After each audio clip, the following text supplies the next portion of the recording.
Sir నమస్కారం sir. నమస్కారం అండి. నేను మిడ్ నైట్ షూట్స్ చేశాను కానీ ఇంత ఎర్లీగా షూట్స్ ఎప్పుడు చేయలేదు.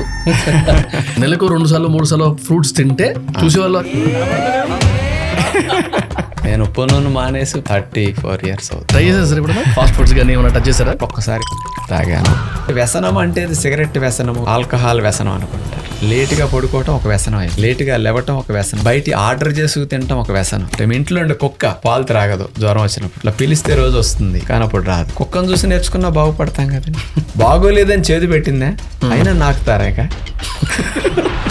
10 kg లగేజ్ ఎక్కువ ఉంటే కూలివాడిని ఎత్తున పెడతాం. 10 kg 20 kg ఎక్కువ ఉంటే ఎవరిని ఎత్తున పెడతాను? అది దింపే లగేజ్, ఇది కంటిన్యూస్ గా మోయాల్సిన లగేజ్. Absolutely sir. రీసెంట్ గా మా మేనల్లుడు పుట్టాడు అనమాట. 1-2 years లో ఉన్న వాళ్ళే చూడగానే గుర్తుపడుతున్నారు అది కూల్ డ్రింక్, నాకు అది కావాలి అన్నట్టు అంట. దీని ఉందిరా, ఒక చాక్లెట్ కి ఏముందిరా, అవును నీ దగ్గర లాజిక్ అనుకుంటున్నావు కానీ ఇలా పాడు చేస్తున్నావు పిల్లల్ని అనేది. 23-25% B12 deficiency, vitamin D above 90% deficiency. 15-20 ఏళ్ళకి హార్ట్ అటాక్స్ ఏంటి? ఎంజాయ్ చేయడం తప్పు కాదు, చచ్చేటట్టు ఎంజాయ్ చేయడం.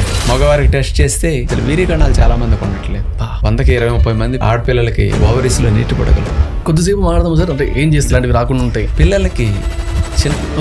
ఇప్పుడు మేము 35 ఏళ్ళ నుంచి నేను నాలికి లేదు. సబ్బు మానేసి మేము 35 ఏళ్ళు. సబ్బు మానేసా? సాక్స్ నేను 6 నెలలు టెస్ట్ కోసం ఉతకకుండా వాడిన రోజులు ఉన్నాయి. అందరిలాగా మనం జీవించొద్దు. అరే ఇంత కష్టపడుతుంది తినడానికి కదా కొంతమంది అంటారు. ఎంజాయ్ చేయాలనుకుంటారు కానీ ఆరోగ్యం పోతే ఎంజాయ్ చేయడం జీవితంలో అసలు ఉండదు అనే లాజిక్ మిస్ అవుతారు అన్న. ఇట్లా అడుగుతుంది, తప్పు తీసుకోకండి. కొన్ని ట్రస్టులు ట్రై చేస్తారు, ముందుకు ఎలా ఉండి వెనకాలంతా నడిపిస్తారు ఇట్లాంటివని. అట్లా ఎవరు ట్రై చేయలేదు సార్ మిమ్మల్ని?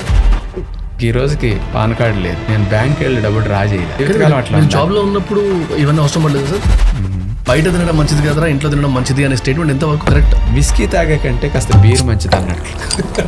రాజుగారు పొద్దున్న లేచి దొడ్లోకి వెళ్తే మీరే గుర్తొస్తున్నారండి, మీకు దొడ్లో థ్యాంక్స్ చెప్పుకుని మేము బయటకు వస్తామని అంటారు.